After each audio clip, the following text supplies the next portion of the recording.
Hey everybody, welcome to the Free Apple Making Of. Okay, so the first thing I want to talk about is like the backstory for this animation. So this all came about when I saw Justin McElroy, who's in Free Apple, posted a new animation reel. Sorry, voice acting reel. Pardon me. It's a voice acting reel, but some of it's animated clips, right, from like the stuff he's been in, like Apple and Onion and stuff like that. But one of the clips he shows is from Fix the Baby. I was like, oh my gosh, I should reach out to him and just say hi, because he clearly must remember me in some way, otherwise he wouldn't use that clip. So I emailed him. He responded really quickly and was like, oh yeah, let's collaborate on something. So then the pressure was on. I was like, okay, now I gotta think of a collaboration. And I know Justin likes FMV games. He likes adventure games, and I was like, well, I also like adventure games, but specifically King's Quest. What if I did like a King's Quest skit? It's a skit where this hero keeps dying over and over and respawning, but he's kind of aware of it, and maybe the other characters aren't. Almost like a Groundhog Day thing. And so I kind of took that idea and mixed it with kind of my usual skit idea, which is weird old man is kind of kooky. And other characters are like, suspicious. I had the idea one night. I woke up the next morning. I wrote the whole thing down, starting with just the Apple part, where it was just going to be a minute long. But then I brought in that idea of the respawns, and I wrote the rest of it. I drew some concept art, and I emailed that to Justin. And within an hour, he emailed me back voice clips, like 13 minutes of audio of him being like, well, I gave it some readings, let me know what you think, and if you want me to redo it. And I was like, what? So I listened to this audio he sent me, and right away I'm like, this might be it. He might have done it. And it's him reading the whole script front to back twice, with just going from character to character, because he voices the king and the shopkeep while I voice the owl. I took it into FL Studio, and I comped the clips together, taking a lot from take 2, but a couple from take 1 as well, just to make sure that I had all the takes, all the line reads I needed, and I totally did. I was like, okay, these are all going to work. And then I recorded my owl parts, and I did not do that in 2 takes. I took dozens of takes on those owl lines, because I kept changing the voice and trying to nail the intonation the way I wanted. I don't even save the takes, right? I just record, play it back. No, wrong. Undo, delete, record, So that was the process for kind of conceptualizing Free Apple. All of that happened in late May. Yeah, so I was sitting on it while working on Big Top Burger. As soon as Big Top Burger was complete, I was like, yay, it's time to do Free Apple. And the first challenge, obviously, was the style. I knew I wanted it to really look like it came from King's Quest V, so I needed to emulate the limitations, the kind of hardware limitations, right, of an MS-DOS game. I didn't want to imitate them 100%, because I knew that would just be too much effort and it wouldn't really be worth it, because people aren't going to notice 100%. An evocation would work better. I looked up some of the specs for King's Quest V specifically, and what I learned is that the resolution was 320 by 200, right? It's really tiny. And it didn't need to be, apparently. The MS-DOS could do bigger resolutions, but with less colors. So they chose to do small with lots of colors, I think 256 colors. So getting the size is pretty easy, right? You just render out whatever, you either draw it at 320 by 200, or you render it shrunken down, right, in Blender. That's not too hard to do. But then you scale the whole thing up before you upload to YouTube. You don't want to upload such a tiny video to YouTube, right? So that's not too hard to do, but the color limitations was the real challenge that I knew I had to get right. So I needed to come up with a node setup that could take a render and then limit the colors in it to not any specific amount. Again, I wasn't shooting for exactly 256. Just something I could control. I could kind of squash it down different levels and see what felt right. So this is what I have open in Blender right now. This is my node setup, which I've called Bit Crush. I don't think that's an accurate name. It's not really bit crushing. That's more like an audio thing, but I think it's a cool word, and I like giving stuff cool names. It makes it more fun to use. So this is the node setup. Let me just run through this for people who are curious. So this is the base image that comes in that I'm trying to bit crush. Let me load in an image so you can see what it's doing. Okay, there we go. Let me show you without the bit crusher. This is what the image looks like. So this is my background painting that I did for the main background for the animation, this cave, this cavern. And I painted it at a much bigger resolution, but with the same dimensions as 320 by 200, which is not equal to 1920 by 1080. It's a different aspect ratio. So I had to add some like black bars on the side to kind of correct for that. But anyway, this is the painting. I don't think it's of, I mean, not to like get into critiques, I don't think it's of like King's Quest standard paintings, because those paintings are gorgeous. Wait, let me show you one of them. Let me load one in. I mean, right, like, look at that. Oh. These, I think, were painted, like, on, you know, on paper, on, like, Bristol board or something like that, and then scanned in, and then digitized and shrunk down. But they're such gorgeous paintings. So I was kind of relying on the fact that it was going to be crushed down. So I knew, like, it didn't need to look perfect, because when you shrink it down and crush it down, it really, it hides a lot of the flaws. So this is what it looks like after it's been bit crushed. Whoop. And shrunken. So this is a little too much crushing. I have a couple parameters here to control how crushed it is. I have the gamma, which is basically just the brightness of the image. And then I have the number of colors, which is not a direct correlation of colors. Like that says 4, but there's more than 4. That's just kind of, you could probably design this bit crusher type thing to work more accurately. There we go. That kind of looks like how the finished render looks. So this is how it's being scaled down, because if you were just to import this image without this, it would just be huge. Oh, that's kind of a cool look. So yeah, this is just to shrink it. And then it goes into this add shader. This is like just for color correction on some of the backgrounds. I wanted to add a bit of a blue tint, but it wasn't necessary here. Or was it? No, it's not. And that goes in the bit crushers. This is a node group. Let's take a peek inside. I figured, is this interesting? I don't know. So the way this kind of bit crusher works is first it overlays a noise, a dither noise, which looks like this. Yes. I just generated this in some art program. It's just random noise. The idea here is it's supposed to break up banding, which is this effect where, like in a gradient, when you limit the colors down, it kind of gets this banded effect, and the noise adds a little bit of discrepancy that makes it look more interesting. And then that goes into a gamma node, which is being controlled by that the input gamma, right? So you can make it brighter or darker. And then it goes into a separate RGBA. I'm not messing with the alpha, but it's separating the red, green, blue.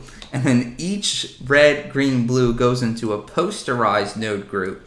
Then they get combined back together, and then into an output. I'm not going to try and explain the posterize because it's a little bit over my head. It's math. It's just math. But I copied this from online. I found someone talking about how they would do posterizing in Blender nodes, and I just copied this node group. I mean, I understand it a little, but I'm not well enough to explain it, right? So if you wanted to do posterizing, you would copy this, and then how do I get out? There we go. And then you would just duplicate it, and then red, green, blue into the separate values. And there you go. That would get this posterized effect. And you can control how much or how little is happening with this value. You don't need to pick multiples of 2. I'm just picking them because I think that's I like those numbers. They're cool. Let's move on and look at the kind of the file where I put the whole thing together. Okay, here we are in the file that I call Free Apple Composite. Although you'll note this is not Blender's compositor. This is the video sequence editor. So this is one of the challenges with doing these kind of pixel art stuff in Blender is if you want to move a sprite across the screen, you want it to move in pixel increments. Even if it's moving very slowly, it needs to always align to the pixels. And if you were doing this in the 3D viewport with like image planes or something, it wouldn't align to the pixels. And even if you rendered it and like shrunk it down, it would move in these half pixels, and it would start distorting the sprites in a weird way, which is just not accurate to how these old games worked. And I really that part I wanted to be accurate because I'm a bit of a stickler for that. So my idea was the video sequence editor. If I just import those sprites, let me show you, as image sequences, right? So you can see here, like the king walking in. This is just an image sequence. And then you animate the offset of it. The offset, only moves in 1 pixel increments. And even if you animate it moving, slowly from point A to point B, it's always going to move in one. It never moves like a 0.5 value, if that makes sense. Oh, I should clarify. This only works though if you've clicked offset, because if you don't click that, it's gonna stretch the image out to fit the whole screen like that. So you have to click offset to make it the true pixel scale. And then you also need to make sure the resolution of this thing you're rendering is matching the sprites in the background. So I have it 384 by 216. That's to include the black border, so that when I scale this up again for the final render, it'll match the 1920 by 1080, etc. So like the background, so I animated like the sprites using the video sequence editor, which was a very weird and interesting process. So like the background, you can see it, if you look here, it flicks between these 2 different frames. And all I did for this is I have that background painting, I compress it down into this low bit form, and then I add an orange overlay. No, I add an orange overlay before, like a gradient, before I crush it down, so that when it crushes it down, it crushes it slightly different because there's a little bit more orange there, if that makes sense, as opposed to doing it after the fact, which would look less good. And yeah, I just flip between these. You can actually see like there's just these 2 images, and it just flips between them.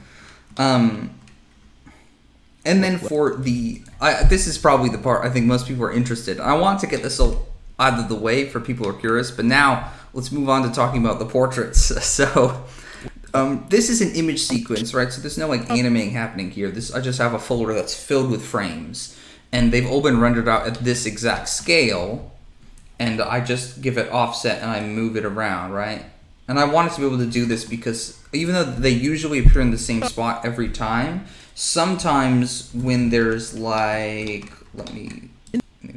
when this is happening, I want them to appear in a different spot. So it made sense to me to just have this offset kind of be variable, so I can change it when necessary. And this kind of portrait style is very specific to King's Quest V. I think it does happen in King's Quest VI, but it's a little aesthetically different. The way it works in King's Quest V, I was watching a Let's Play for research, and I was like, oh, I forgot it worked like this. I really like this. The portraits they're all this same size, they're a close-up of the character, and they always appear on top of the sprite, so you can kind of, it's almost like a talk bubble in like a comic or something, right? But it's an actual close-up of them talking, which I just love, because it's kind of how I animate in 2D anyway, right? You have the establishing shot, and then you go in for a close-up of them talking, and then reverse shot and all that. This just cuts out the middleman, so you have like a constant establishing shot, and then these close-ups appear.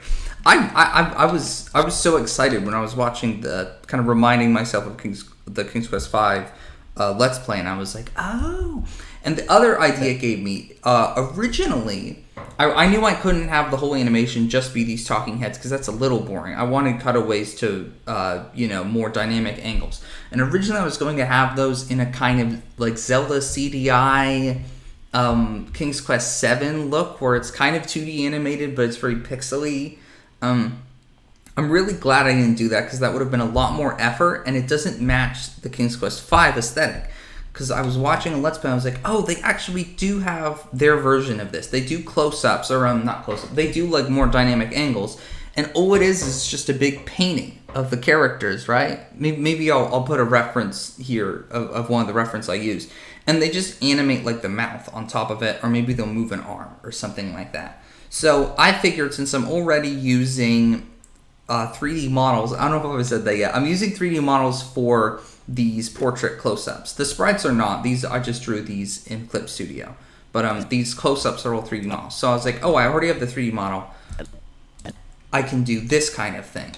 So I'll take a look at this file later, but I'm just doing an overview right now. So this is the same 3D model from these close-ups of the shopkeep, but I've repainted it to have a more dynamic lighting, because for the close-ups you want very basic colors, because these just going off the King's Quest reference, right? These kind of talking head portraits aren't meant to match the lighting of the scene they're in, because you would reuse these same heads for different scenes. But these kind of shots, they should really match they should look like they're part of the background, basically. So this is the 3D model, and like this was an interesting challenge for me because I could move him, right? He's a 3D model. I could have him like do a bunch of movements, but I knew that would break the illusion so quickly, and you'd immediately be like, oh, that's a 3D model. And I didn't want that. I didn't want like a Donkey Kong Country aesthetic, you know? Not that there's anything wrong with that aesthetic, but I was specifically aiming for a hand-painted look as opposed to it's a 3D render. So, yeah, he's just kind of sitting in place, but his face animates, and that's drawn with the grease pencil. And I'll show you that later, but this is the same thing. Oh, and the background is not 3D, that's a painting. Right, so this is just a big painting in the background, and then these are the two 3D models of the king and the owl. And you can see the king moves a little, right? I do pose the model a bit, but I just don't want to over-animate it and break the illusion. Yeah. I'll just start naming stuff off. So this portrait of the shopkeep pulling the apple, that's just a drawing. There's no 3D render to that at all. Okay, this part where he hands him the apple, this again was just drawn in Clip Studio Paint. I just kind of would draw, I would duplicate the layer, erase some pixels, draw some pixels in. And I wasn't, I couldn't like play those back. I was just kind of eyeballing it. Like I probably need a frame here, a frame here, because I can change how long they hold in Blender. So I wasn't too worried about how they play back. This is, I could have used the 3D render of the shopkeep here, although I would have needed to repaint it a little, because his whole body isn't painted here, I only painted his head. So this is just a drawing. Okay, so I'm going to talk about the talking heads next, because I think that's the thing people find most interesting, but after that I do want to talk about this, because this was easily the most difficult part of the animation. It was, oh my goodness me. And I'll talk about why later, but this whole menu, it was like, oh, I don't love the way this kind of dynamic angle shot looks. This is, the background's painted, this is like a painted bag. And I'll show you later, but the food, or the items he's holding, are drawn in. So it's a painting, but it kind of moves around with his hand. And if I were to do this again, I think I would just alter the paint job on the king mainly. He doesn't look I don't know. It doesn't look great to me. Okay, don't worry. We're almost done with this kind of looking over this part of the file. So the bees appear. Oh, my bees! You could very literally see how I animate it, right? These are just it repeats loading in these images, and then I have these other ones. This is a fun little thing. I don't know if people notice. They actually take the honey with them and they pull it up into the hive. And he falls down. And if you're curious, like how is he appearing behind the table? It might be kind of obvious, but I drew a chunk out where I knew the table was gonna go, right? And then the owl is layered on top of him. And then we're at the end credits. So this is a painting of this. It's a painting of like the king's castle, and it's very much based on the end credits of King's Quest V. I also tried to recreate this specific text effect from King's Quest V, where the text comes in one pixel at a time, kind of randomly. And I'll talk about that later, how I did that. It was also a huge pain. Oh, and then again, there's so much to talk about. I'll get to this at the very end, but this text was also an interesting challenge. I mean, I didn't need to do this. Challenge makes it sound like I had to do this. I did. I could have just had it as a still image, but with this moment in the animation, which ended up, this ended up wrong in the final animation. It's out of sync, and I didn't notice until it was too late and it was already on YouTube. But this moment in the song is supposed to cut right on beat like this.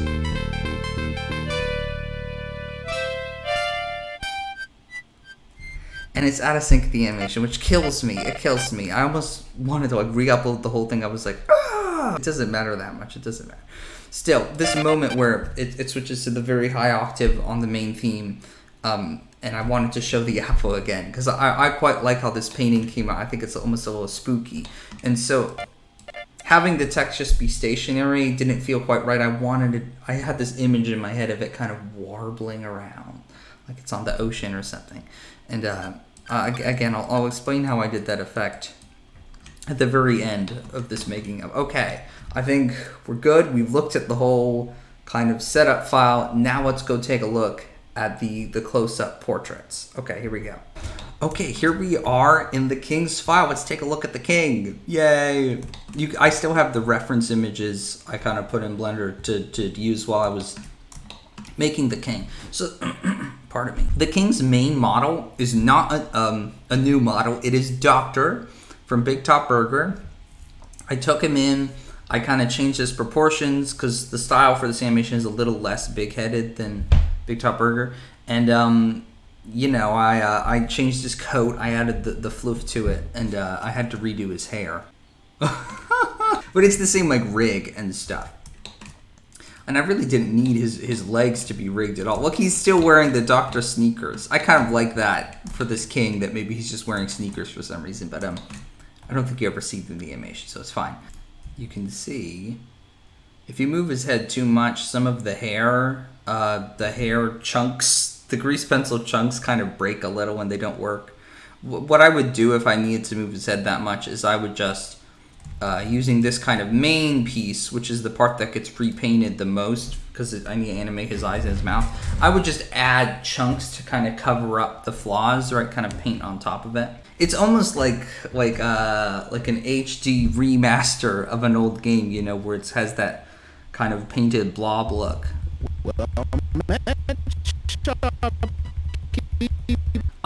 This ended up being very efficient animation because I reused a lot of the same drawings, like these eyes and the blink I reuse a bunch, and the mouth shapes I just reuse over and over and over, unless he needs to change his expression, obviously. He lifts his hand up. Oh, and I've added on the camera, you'll see this little dotted line. This is just called you can just do this in Blender, it's called safe area, and you can change the kind of margins. But I put this here because when it renders, it adds the frame in. Let me show you. If I were to render this, right? So as part of the render process, it shrinks the whole render down, it compresses the colors in the same kind of bit crusher way, and then it adds this pre-made, you know, frame, and then it does some alpha tricks to kind of cut out this edge so that you get that you know, the alpha channel. I have the boards open here in another window because I want to reference the kind of expressions. You can see I recreated this one pretty accurately, although he looks very like a Dr. Katz character here. Oh, so his hands, because, you know, your hand keeps changing. Oh, you can see the effect kind of falling apart here. I couldn't, when I was texture painting, I didn't really talk about that yet, but this is what the actual model looks like. Oh, that's horrific. The grease paint doesn't quite work because it's using vertex colors as opposed to materials, because I wanted a lot of different little colors, so I would just use the vertex color and paint them on. But this is the model. And what I would do is I would just hand paint each of these pieces to kind of have shading. And you can see I got lazy for the stuff that's not on camera. But I knew that would most accurately recreate the kind of King's Quest portrait look, because they are hand painted. Oh, but what I was going to say is, well, his head, you know, even if it moves around a little bit, the lighting can stay the same and I don't need to change it and it'll work. But the hand, right, you keep changing your hand like this, you can't really put shadows in one spot because it won't make sense from other angles. So I ended up either not painting over his hand at all, in which case it's kind of hard to tell what he's doing with his hand, or I would do this, where in the same grease pencil object where I do the face stuff, I've just painted these extra shading on so you can kind of make out what his hand's doing.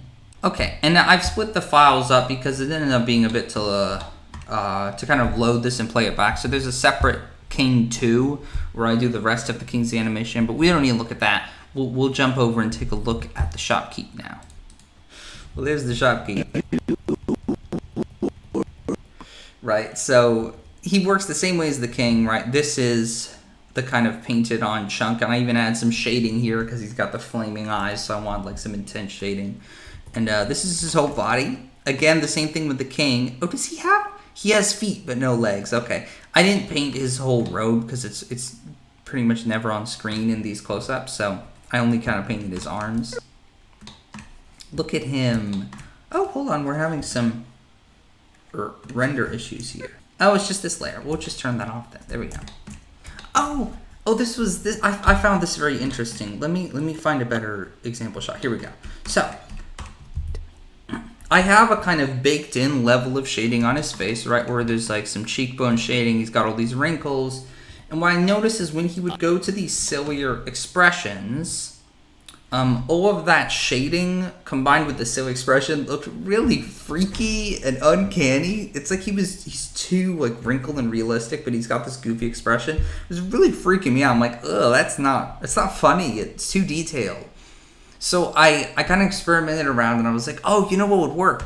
I'll just paint over the details. So you can see this is just like the kind of his skin tone, and I just paint over his whole face, get rid of all the extra details, and then like add in these more simple kind of fun lines. And I only did that for the face. I didn't bother with the beard, but it worked. To me, I was like, oh, it's funny again, because like it's at least for me, it's a lot funnier with less wrinkles, right? If it's a very simple face, I think it conveys the joke a lot better. I pretty much never. I think only at the very end did I redraw the shopkeep's mouth.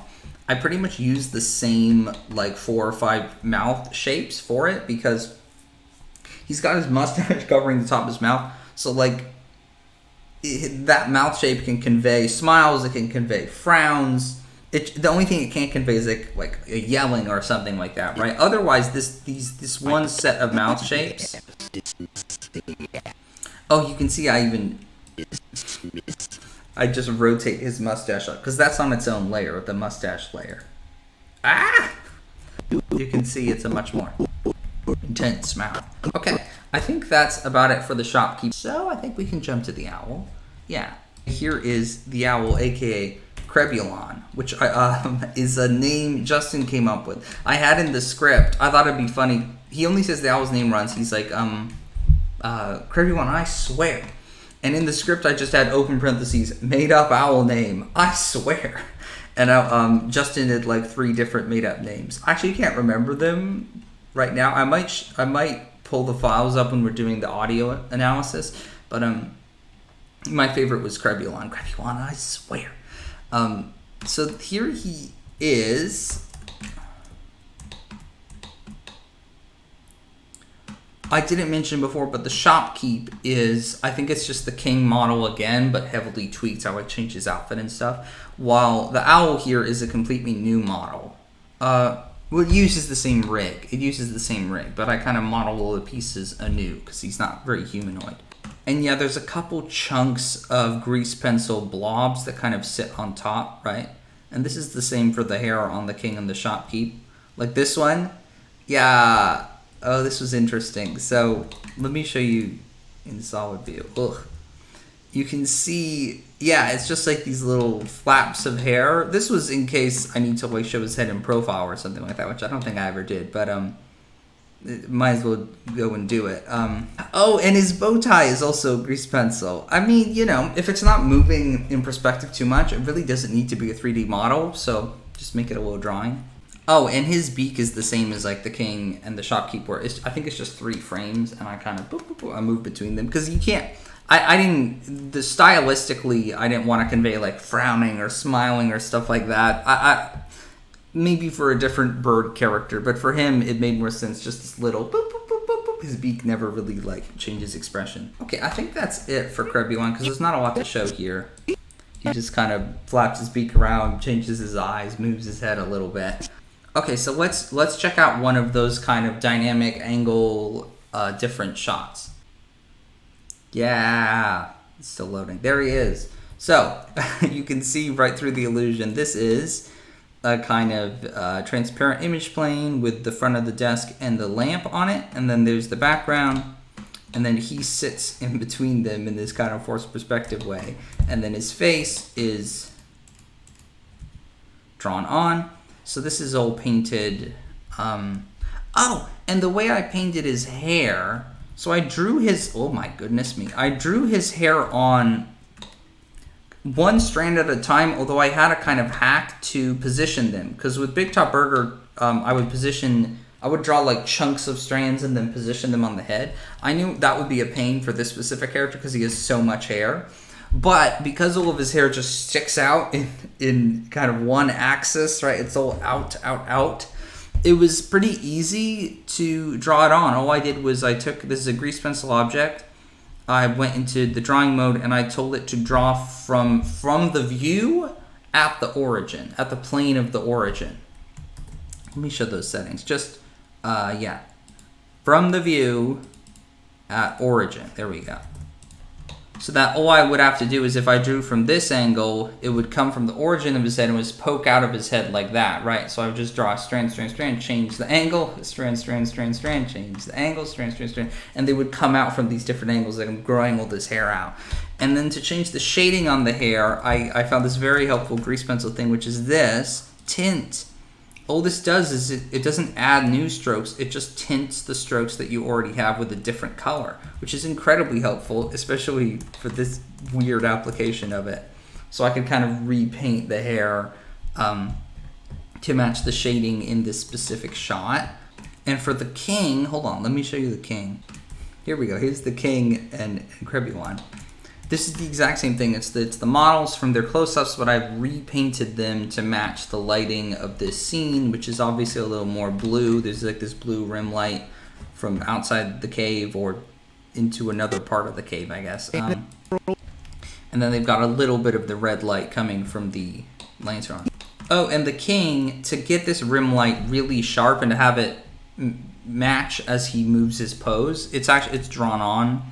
It's part of... Oh, and there's a little bit of extra shading here. You can see I'm just like patching up little glitches and stuff. Parts I couldn't really paint correctly because they were moving around too much. Ooh, that's horrible. I don't think we have the close-up of the king here, but it's this, actually, I'll show it. It's the exact same scene, right? Cribulon's even still here. All I did was zoom in on the king. I didn't even redraw the background. And I think I repainted his face, like his eyes and his mouth for this close-up. Yeah, I think I did.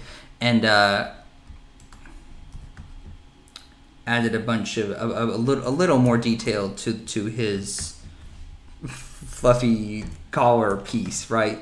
Because the model doesn't have a ton of detail, so I wanted to add some like strands so that when it renders, it looks a bit more fluffy. Okay, I think that's it for the kind of 3D style close-ups. If people have any questions, of course, leave them down below and I'll try to answer them, because I know I probably didn't explain every part of this process. I'm just kind of going off the cuff, so I might miss some stuff. But now I'm going to move on and talk about the item screen, the item select screen. Ugh. So what's the challenge here? The challenge that I talked about before is if you're using the 3D viewport, things don't move in pixel increments. They move super smoothly, right? So something like this cursor object isn't going to align with the pixels, which means it's going to move half pixels, which means it's going to distort when it tries to render it at 320 by 200. So, so why even use the 3D viewport at all? So I needed to use it for the mouse stuff, because I need to animate the mouse with my mouse, and you can't do that in the video sequence editor. The best way to do that in Blender is to just turn on the record button, hit play, and then you just move the object around, right? But how do you get it to align to the pixels? So you can see what I've done is I've turned on snap to grid, and I've designed a grid. I've changed the grid settings so that it matches up exactly with the pixels of this object. So when I move it, it only moves in 1 pixel increments. And even then, look, it's not 100% aligned, but it just needed to be close enough so that when Blender squishes it down to 320 by 200, it doesn't distort it. It always preserves the correct pixel placement. Because I knew that distortion, it would stand out. It would stand out. It'd be like, huh, that looks a little weird. Oh, and this is not a grid. This is was my reference background. I just subdivided it, so that there would be exactly 320 edges by 200 edges. And this way, if I scale this to the camera, this would give me a good reference. Although you can see it's not lining up for the background image, so that really doesn't need to be there. Can I turn that off? I guess I had that there for visual reference of where these things should go, right? Where should the mouse go, that kind of thing. So this is aligned. And then, yeah, as it moves up here, this other object appears, and then we get the menu. It has to scroll through this menu, but I needed it to scroll in the correct pixel increments or it wouldn't look right. So, and then there's, boy, this is a pain to look at. Maybe I can turn this off because that would make it a little less hard on the eyes. So this is an object that is just this selector thing, and this is just hand animated, right? It just pops around. So I animated the mouse first, and then I animated the scroll bar. Yeah, so this is using a driver. So as this object moves, this back plate of the kind of of the items moves in the opposite direction. I think twice as much, or 4 times as much. I forget the exact speed at which it moves. So you can see why it just kind of moves like that, right? And it needed to be a whole number, otherwise the pixels wouldn't align, right? So when this moves 1 pixel, this has to move, like 4 pixels? I don't know. Something like that. I'd have to look at the driver, but... Oh, and these are some Easter eggs. I mean, a lot of people notice this. This is Rochi from Monster Factory. This is the Can child from Monster Factory. But there's also some King's Quest references here. So this is the pie from King's Quest V that you throw at the Yeti. And this is the mirror from King's Quest VI. If people want to play that, I don't want to spoil what it does, but it's very cool. It's like the coolest part of the game, this mirror. And then these items are in reference to... So in the script, this scene... he just lifts off like a couple items. He lists off planks, sand. I think that was it. I was like, oh, planks, sand. What about jewels? And that was it. But without me even telling them to, Justin did one take where he just read it the way it's in the script, and then he did a second take where he just riffs, right? And he starts listing off these, off the top of his dome, like adventure game stuff. And I ended up including the whole take. I kind of cut the pauses out of it, but it's the whole thing. He's just listing off, bologna sandwich and green pepper. So I ended up having to include all of those into this item screen to make sure that this, that everything corresponds with something. So there is a slingshot made of candy. Oh, and this is another Monster Factory reference. Okay. I think I've described my pain enough. I really just wanted people to know how painful this was, because if you want to do something like this yourself in Blender, you're going to run into these issues and you're going to suffer. And if you want a tip, my tip would be make sure that you don't be like me. You need to make sure that your units, where is it? Units. You want to make sure that you have these units set in such a way that they already equal 1 pixel. So maybe one unit should be 10 pixels or 100 pixels or something like that. And that way when you're importing these image planes, you can just say, oh, I know this is supposed to be 200 pixels, so I'll scale it to whatever so it matches your unit measurement.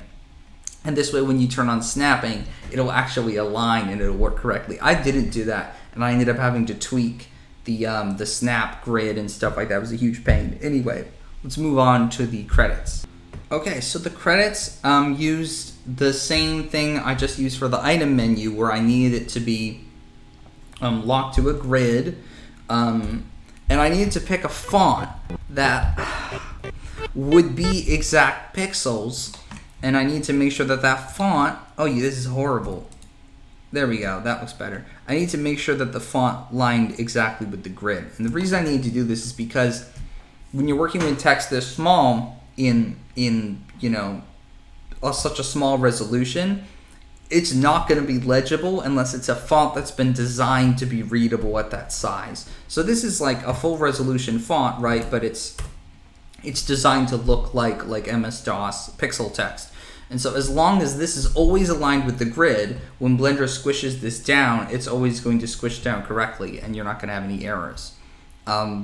And the reason I need it to be squished down to 320 by 200 is for the fade in, fade out effect. So the way I did this is I used the build modifier. And the way the build modifier works is it takes all of the triangles of a mesh and it slowly removes them, either in order or randomly, you can pick. And it removes them like do, do, do, do, do, do, do, do, do, do. And I tested, I was like, does this work on text objects? It does indeed. And it removes them, let me show you. Yeah, it removes them one triangle at a time, like this, right? Which is not at all how this would work. You can see it doing it here too. That's not how this would work in like King's Quest. Those are being removed one pixel at a time. But I knew as long as I squish this down to 320 by 200, it's going to take these triangular chunks and it's going to align them to some pixels, right? And then that way, it would kind of look like they were being removed one pixel at a time, even though that's not actually what's happening. And the way they have this, you can see they have this little drop shadow. That's done in compositing. All I did was set alpha, so it takes the alpha of the image, it turns it to black, it translates it exactly one pixel over, one pixel down, and then alpha over combines them, so you have this black backdrop that's been moved, a little diagonally. Okay. I think that's it, though, for the credits. And now I can talk about the final piece of the animation, which is the wiggly text. And you can probably guess how this works, right? So it is a plane that's been subdivided into squares, and it has a displacement modifier on it, which is linked to an empty. So this empty slowly moves through space, and it wiggles the text. And on it is this image of text. And so as you play it back, right, it wobbles the text around.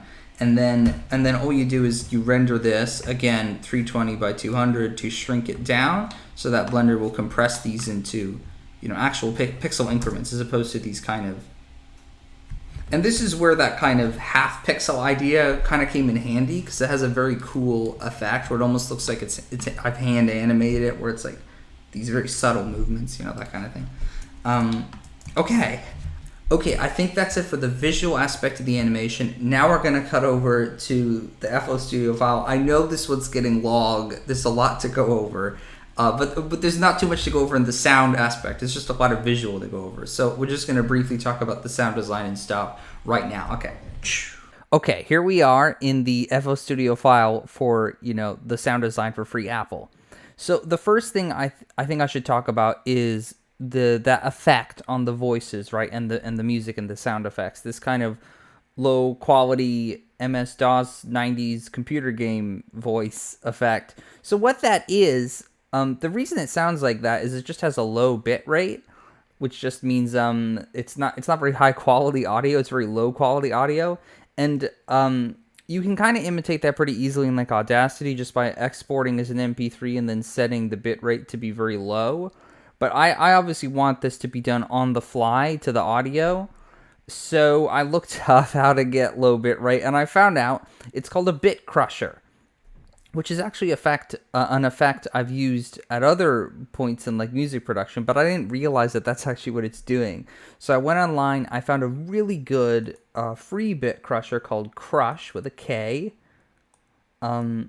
Oh, look, so I guess I picked this kind of floppy disk setting. I think I remember it being too much, though, so I kind of dialed everything back and then slowly introduced this, I believe this setting, the DWSP, was kind of the main one that decreased the audio quality. And then there's also a high-pass filter on it, some drive that just made it louder, and then Crush, I think, just made it kind of sound crunchier. So I just tweaked the settings until I got a sound that I like. So you can hear without it. Well met, Shopkeep. Right, this is what it sounds like without it. Well met, Shopkeep. Yes, that's right. I'm just a simple shopkeep. The HD remaster. And here's the music and the background cave song. This is I made the song in a different FL Studio file and then I imported it. And I tried to have the whole audio for this video in mono because I'm pretty sure that's how it would be in like one of these old games. You can see I'm doing some extra music on the fly. So even though the main background music I just imported in the wave from a different file, this is being composed on the fly. I just use my MIDI keyboard. That's something I noticed is in a game like Banjo-Kazooie and a couple other N64 games, it sounds to me like the music is sequenced, where it's all exactly quantized on beat, and they've just clicked the notes in. That's what it sounds like. Well, the King's Quest soundtrack is definitely not. It totally sounds like it's played on a MIDI keyboard. Like the notes have a kind of they don't line up perfectly with a grid. And so I tried to get that sound on some of the music for this, mainly the end credits theme and like this kind of stuff here. So this is using a synth called Dext, which is an emulation of an old 80s synth. It's a wonderful plugin. I believe it's free, and you can hear. There's another one. Oh wait, here we go. Crebulon, I swear. So this is the take where Justin does all the names. Crebulon, I swear. Let's listen to some of the other takes. Hipponomus, I swear. Dinglethorpe, I swear. Crebulon, I swear. If you don't let this go, you... We did 3, Hipponomus, Dinglethorpe, and Crebulon. Oh, very good. Okay, finally, we made it to some sound effects. This is a very... I mean, obviously there's no Foley or anything. That wouldn't really match the aesthetic, but there are some sound effects sparingly. So, this is an explosion sound effect from the Hanna-Barbera sound effects package, and they have a bunch of explosions, and I went through each one trying to find the funniest one, and this one just cracked me up every time. It's not super drawn out. It's punchy. It's just, and then there's a little musical cue. You know what they say, an apple a day puts you in the grave. This narrator voice, that's me. I didn't put myself in the credits because I really wanted the emphasis to be on Justin. You know, Justin is the king, Justin's the shopkeep, and then I'm the owl. And I thought if I put me in as the narrator too, it's misrepresenting the voices in the video, you know? And I'm trying to do an impression here You know what they say, of the narrator from King's Quest V. The hot sun and choking sands are taking their toll on Graham. He must drink, and soon. And I pitched my voice down a little bit just because it wasn't sounding right. I'm simply... Here's a little cut thing. I originally had snapping here. See, I'm wise to your You tricks. can barely hear it. It's him like wise to your tricks. He was gonna like lift his hands up. I got kind of lazy though, and I think it works fine without it. Oh, but I did leave this one in, so this isn't part of Justin's take. He originally just goes, Boy, this is a great day. but I wanted to emphasize that boy, so I put like a little clap in. Boy, this is a great day. I think it really First helped. Okay, we've reached the bees. So I searched the Hanna-Barbera sound effects package. I'm relying a lot on the Hanna-Barbera lately. They have some good sounds in there, though. I looked at bees, and they have a couple different bee recordings, and so I picked these. So this is more like one bee, and then this is like a bunch of bees. Picked bees! And so you can see I pull in the volume, kind of fade them in. Picked bees! What is that sound? Here it is. It's just called a hit. Did I speed it up or something? What a ridiculous sound. Weird. And then he hits the ground. This is, I assume, another Hanna-Barbera sound. Yes. Oh, and then this is a little jingle. Yeah, that's just played on the synth again. Oh! So I wonder if people recognize that watching the animation, because that's a very common Hanna-Barbera sound. They use that in like Scooby-Doo and stuff. What a sound. I love that sound. Okay, that looks like it for the file. Again, if anybody has any questions, feel free to leave them below and I'll try to answer them. I hope you have a great day. See you soon in another making of. Bye!